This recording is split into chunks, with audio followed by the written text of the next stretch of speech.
अब देखिए हम बात करेंगे बच्चों क्वेश्चन नंबर 6 के बारे में।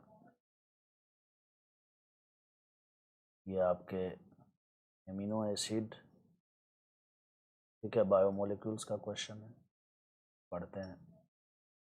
कहता है tetrapeptide has COH group on alanine.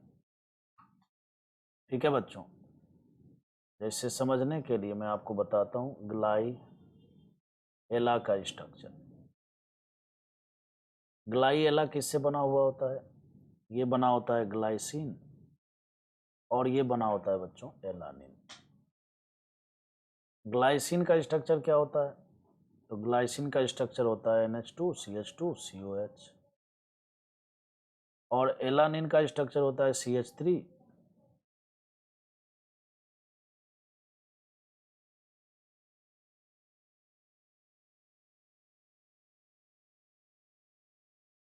इसको ऐसे लिखेंगे NH2CH3, उसके बाद बच्चों यहाँ पर C। जब हम इसमें कंडेंसेशन रिएक्शन करवाते हैं, कंडेंसेशन में क्या होता है बच्चों? दो मॉलिक्यूल आपस में कंबाइन करते हैं और साथ ही साथ वहाँ पर एलिमिनेशन होता है। जनरली वाटर जो है एलिमिनेट होकर निकलता है। यहाँ से जब हम H2O को निकालेंगे तो H2O को निकालेंगे तो बच्चों बनने वाला जो कंपाउंड होगा वो CO और यहाँ पर NH हो जाएगा। फिर बच्चों ये CH3 हो जाएगा।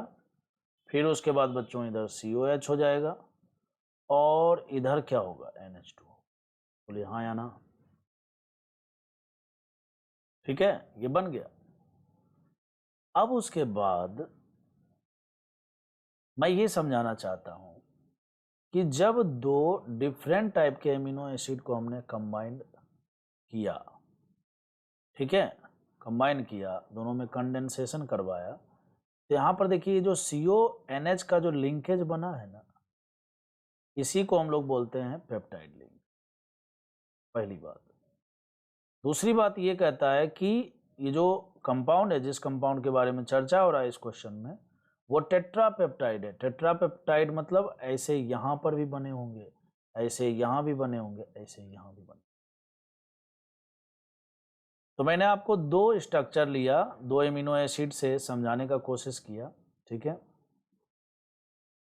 अब जो एमिनो एसिड बनेगा, ठीक है, उसमें भी एक चीज और समझना है आपको।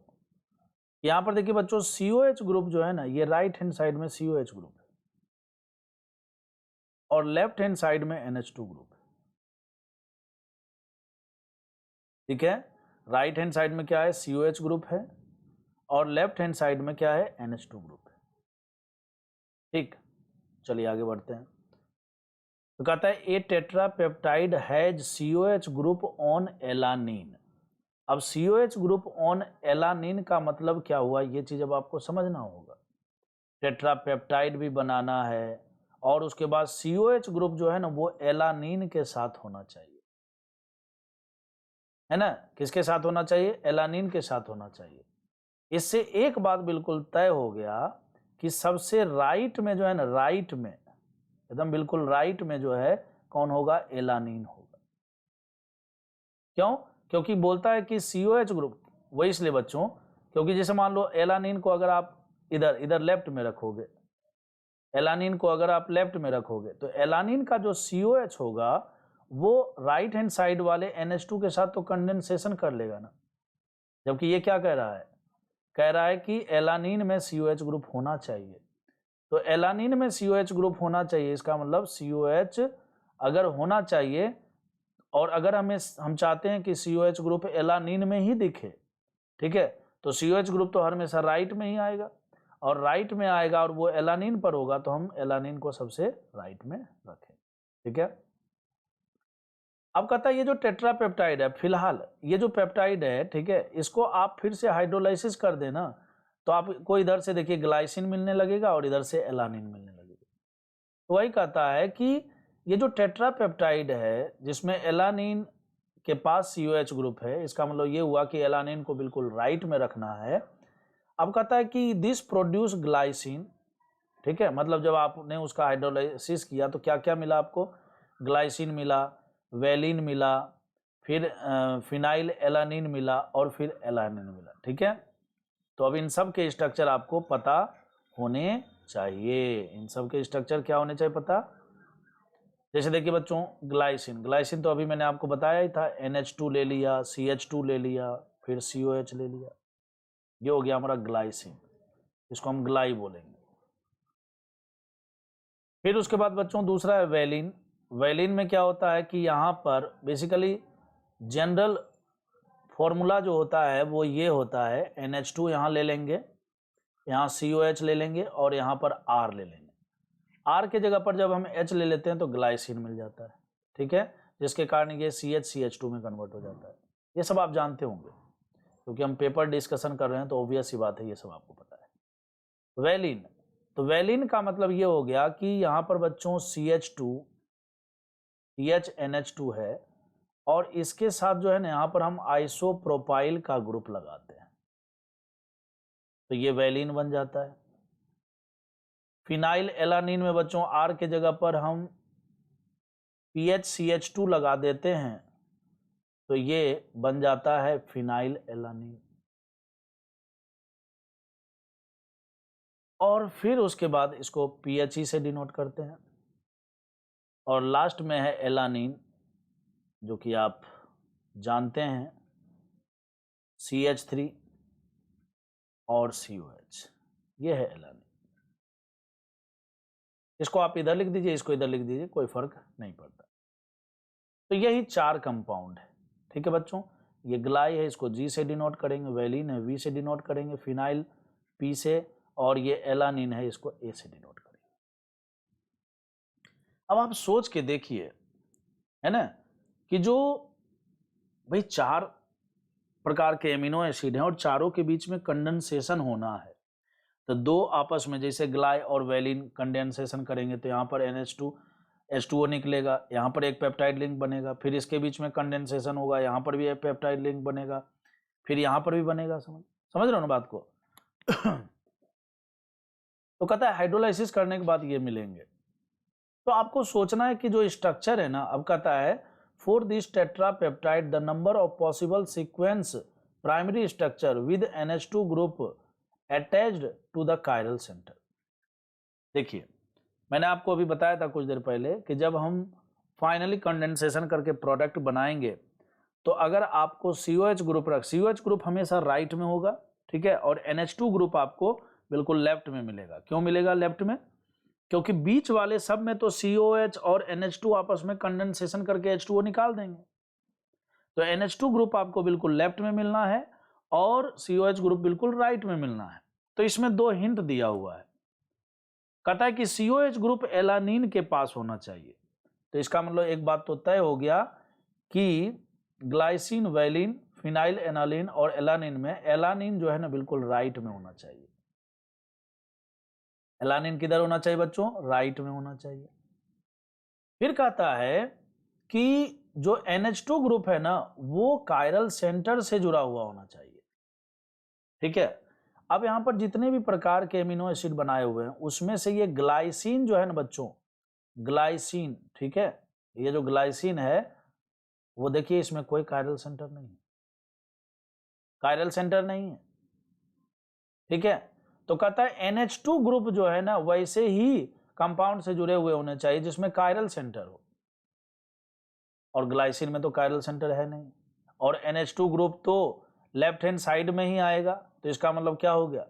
इसका मतलब ये हो गया कि अब आप लेफ्ट हैंड साइड में ग्लाइसिन को नहीं रख सकते। लेफ्ट हैंड साइड में बच्चों ग्लाइसिन को नहीं रख सकते, क्योंकि ग्लाइसिन को अगर आप लेफ्ट हैंड साइड में रखते हो, ठीक है, ग्लाइसिन को आप लेफ्ट हैंड साइड में रखोगे तो गड़बड़ हो जाएगा। गड़बड़ क्या होगा? तो NH2 ग्रुप जो है एक ऐसे कार्बन से जुड़ा होगा जो कायरल सेंटर नहीं है, जबकि क्या कहता है कि हमें वैसे ही पॉसिबल स्ट्रक्चर सीक्वेंस बताने हैं जिसमें NH2 ग्रुप कायरल सेंटर से जुड़ा हुआ। इसका मतलब एक बात बिल्कुल तय हो गया कि जैसे देखिए बच्चों, मैं ये कहना चाहता हूं हमारे पास 4 प्रकार के एमिनो एसिड GVPA ऐसा है, ठीक है, जिसमें हम इस ग्लाइसिन को लेफ्ट हैंड साइड में नहीं रख सकते। तो लेफ्ट हैंड साइड में कौन आएगा? वैलिन आएगा, वैलिन आएगा। अच्छा, राइट हैंड साइड में कौन आएगा? एलानिन आएगा, ये आएगा। ये दोनों तो फिक्स हो गया। हमने मान लिया है कि लेफ्ट हैंड साइड में ग्लाइसिन नहीं आएगा, एलानिन आ नहीं सकता है, क्योंकि एलानिन को राइट में ही आना है। तो वैलिन या फिनाइल एलानिन, इसी दोनों में से कोई आएगा। तो हमने मान लिया कि वैलिन आ रहा है। तो वैलिन आ रहा है तो बच्चों जी यहां पर होगा और पी यहां पर होगा। ऐसा भी तो हो सकता है कि वी यहां हो और पी यहां हो और जी यहां हो और ए यहां हो। समझ रहे हो ना बात? मैथ्स में पढ़ते हैं परम्यूटेशन कॉम्बिनेशन, उसके अकॉर्डिंग भी हम सोच सकते हैं कि इस वाले सीट को दो तरीके से भर सकते हैं, इसको एक तरीके से भर सकते हैं, इसको एक तरीके से भरेंगे, इसको एक तरीके से भरेंगे, तो टोटल नंबर ऑफ कितने हो जाएंगे, है ना? सबको मल्टीप्लाई कर देंगे, 1 इंटू 2 इंटू 1 इंटू, ऐसे भी हम सोच सकते हैं। खैर चलो सीधा तरीके से सोचते हैं, बेसिक तरीके से सोचते हैं। तो सीधी सी बात है, हमने यहाँ पर वैलिन को फिक्स कर दिया। वैलिन को लेफ्ट में फिक्स क्यों किया? ग्लाइसिन को क्यों नहीं किया? ग्लाइसिन को हम इसलिए नहीं किए, ठीक है, क्योंकि ग्लाइसिन अगर लेफ्ट में आता है तो NH2 ग्रुप लेफ्ट में होगा और NH2 ग्रुप ऐसे कार्बन से जुड़ा होगा जो कायरल नहीं है। हमें कायरल वाला चाहिए। समझ रहे हो ना बात को? तो वैलिन हमने रख लिया, वैलिन रखा और एलानिन राइट में ही आना है। तो जी और पी, ऐसे समझ लीजिए, जी और पी नाम के दो व्यक्ति हैं और दो सीट है यहाँ पर। उसको आप बैठा के आपको फोटो खिंचाना है। कैसे खींचोगे? जी और पी और जी, ऐसे होगा। ठीक है। अच्छा, एक पॉसिबिलिटी ये भी तो हो सकता है बच्चों की वी जैसे लेफ्ट में आया है वैसे पी यहाँ पर लेफ्ट में आए। ठीक है, वी जी होगा ए और बच्चों पी जी वी और ए हो जाएगा। तो ये भी पॉसिबल सीक्वेंस हो सकता है। अब देखिए, आपको आपके सारे जो भी इसमें कंडीशन दे रखा है ना, वो सब इसमें पूरा हो गया। कहता है कि COH ग्रुप एलानिन में होना चाहिए, तो वो होगा ही। वो इसलिए क्योंकि COH ग्रुप राइट में ही आएगा और राइट वाला जो है राइट में हमने बिल्कुल एलानिन को रख दिया है। तो जितने भी स्ट्रक्चर बनेंगे सब में एलानिन राइट में और COH ग्रुप से जुड़ा हुआ है। लेफ्ट हैंड साइड में हमें पता है NH2 ग्रुप आएगा, तो NH2 ग्रुप कहता है ऐसे से जुड़ा हुआ होना चाहिए, है ना, ऐसे से जुड़ा हुआ होना चाहिए, ऐसे कार्बन से जुड़ा होना चाहिए जो कायरल हो। तो हमें पता है कि NH2 ग्रुप लेफ्ट में ही आएगा और NH2 में अगर हमने ग्लाइसिन को रख दिया यहाँ पर लेफ्ट में, तो वो तो कायरल वाला नहीं होगा, तो गड़बड़ हो जाएगा। समझ में आ रहा है क्या? ठीक है। अगर मान लीजिए कि यहाँ पर ग्लाइसिन के जगह पर ल्यूसिन होता, ग्लाइसिन के जगह पर ल्यूसिन होता, तो टोटल पॉसिबल स्ट्रक्चर बच्चों 6 हो जाते थे। इस वाले सीट को हम 3 तरीके से भर सकते थे, फिर इसको 2 तरीके से और इसको 1 तरीके से, डायरेक्ट आंसर हो जाता। समझ में आ रहा है क्या? है ना? तो इस तरीके से हम सोच सकते हैं। खैर, मेरे कहने का मतलब है कि total number of possible sequence कितने हो जाएंगे, स्ट्रक्चर कितने होंगे? 4 होंगे। तो इसका आंसर हो जाएगा 4।